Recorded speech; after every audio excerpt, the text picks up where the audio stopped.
Le développement économique d'un pays. Le développement économique d'un pays.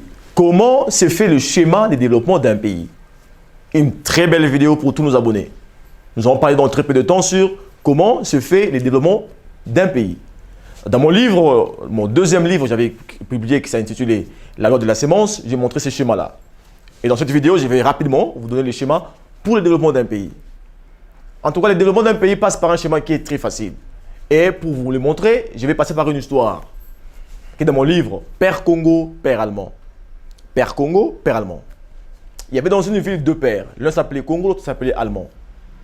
Le père Congo avait 3 enfants. Le père Allemand avait également 3 enfants. Le père Congo gagnait par mois $200. Le père Allemand gagnait par mois $150. Alors avec $200, avec 3 enfants, payer les loyers, les écoles, la vie n'était pas en tout cas très facile pour les deux. Pourtant, les enfants de ces parents-là avaient des philosophies très différentes. Le parent du père allemand disait « Notre père est assez pauvre, il est vraiment pauvre. On doit tout faire pour l'aider. On doit travailler, on doit être déterminé et engagé pour faire en sorte que notre père puisse se retrouver dans le futur. Nous avons sacrifié le présent, nous avons sacrifié la jeunesse pour sauver notre père. » Les enfants du père allemand ont commencé à travailler. Ils ont travaillé sérieusement.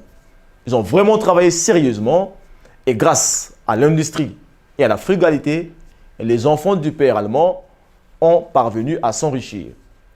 Après un temps, après 5-10 ans, ils sont devenus extrêmement riches. Et quand ils deviennent riches, qu'est-ce qu'ils font? Ils achètent une très belle maison pour leur père, avec des très beaux meubles et de très belles voitures. Par ailleurs, le père Congo avait des enfants qui n'étaient pas aussi déterminés que les enfants du père allemand. Chaque jour, il se plaisait. Il se plaisait dans les bars, il se plaisait avec les femmes, il jouait, il s'amusait chaque jour. Il n'avait jamais pensé à l'avenir.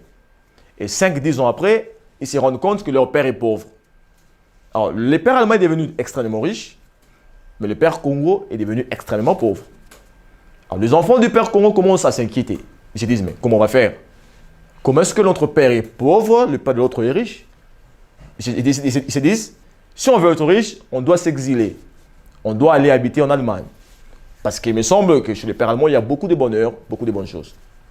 Et les enfants du père allemand, du père Congo, quittent leur père et vont s'exiler à la famille du père allemand. Ils ont laissé leur père dans la souffrance. Les enfants du père Congo n'ont pas compris une chose. Ils n'ont pas compris que si le père allemand est aussi riche, c'est parce que ses enfants l'ont rendu riche. Au lieu de comprendre la leçon, les enfants du père Congo se disent non, vaut mieux pour nous aller nous exiler chez le père allemand. Et ils abandonnent leur père et leur père reste pauvre, grandit pauvre et finalement, le père Congo meurt pauvre. Pourquoi ce père Congo meurt pauvre? La raison est simple. Ce n'est pas Dieu qui a rendu le père Congo pauvre. C'est parce que les enfants du père Congo n'étaient pas aussi sages, n'étaient pas aussi intelligents pour se dire sacrifions le présent pour l'avenir de notre père. Et si le père allemand est devenu riche, ce n'est pas parce que Dieu l'a rendu riche. C'est parce que ses enfants ont dit travaillons, sacrifions le présent, travaillons sérieusement, durement pour rendre notre père riche. Cette histoire-là, chers amis, est une anecdote pour vous montrer ce qui se passe réellement dans la vie. Ce n'est pas le pays qui rend le peuple riche. C'est le peuple qui rend le pays riche. Ce n'est pas le pays qui rend le peuple riche, c'est le peuple qui rend le pays riche. Si nous voulons que le Congo se développe aujourd'hui, la tâche revient à ses ressortissants, à son peuple qui est le père, qui est les enfants du Congo. Les enfants du Congo doivent travailler pour le bonheur de leur peuple. Nous devons savoir que les immeubles, le bâtiment, tous ces buildings, toutes ces grandes choses qui sont chez l'Allemagne, chez le père allemand, ces choses-là ont été créées, ont été construites par ses propres enfants. Et au lieu d'envier le père allemand, on peut construire ces choses-là pour notre propre père, qui est les Congos. Ce n'est pas, la question à se poser, ce n'est pas qu'est-ce que le pays fait pour moi. Beaucoup de gens passent leur temps à poser cette question. Qu'est-ce que le pays fait pour moi? C'est une mauvaise question. La bonne question à se poser, c'est de savoir qu'est-ce que je fais pour mon pays? Chacun de nous dans son coin, dans sa chambre, dans son bureau doit se demander, je fais quoi pour mon pays? Parce que rassurez-vous que votre pays ne se développera pas si vous ne l'aidez pas. Le pays n'a pas vocation à aider le peuple. Le peuple a vocation à aider le pays.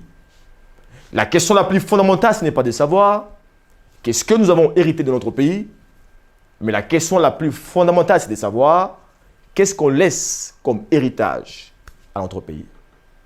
Chers amis, chers Congolais, chers Africains, sachant que c'est nous qui avons le destin de nos pays en main.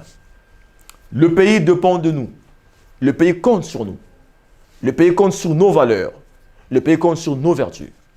Et dans cette chaîne de télévision, chaîne YouTube que nous avons créée, Mabella TV, nous allons vous montrer quelles sont les étapes petit à petit par lesquelles nous pouvons passer pour bâtir de pays forts, pour bâtir une Afrique forte. On peut le faire ensemble. C'est pour ça que nous demandons de faire deux choses. Vous allez faire seulement deux choses. La première des choses que vous allez faire, c'est sur votre téléphone mobile, cliquez sur s'abonner. Abonnez-vous sur la chaîne YouTube. La deuxième chose, vous allez cliquer sur la clochette de notification. Quand vous vous abonnez, quand vous avez la clochette de notification, vous aurez accès à toutes nos vidéos qui sortent chaque semaine. Nous avons à peu près 2 à 3 vidéos chaque semaine. Et si vous êtes abonné et si vous avez activé la cloche, à chaque instant, à chaque minute, à chaque seconde, vous aurez la vidéo à temps réel. Tu peux aussi nous écrire sur Mabella Lazy, notre page Facebook. Mabella Lazy vous envoie nos messages, vos messages, vos commentaires qui seront le bienvenu. Merci, on se voit à la prochaine.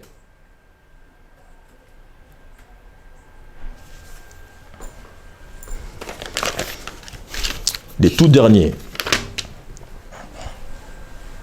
DG, oui. Les tout derniers qui restent maintenant. J'ai fini les 3. Les tout derniers messages. Je vais les faire en Lingala.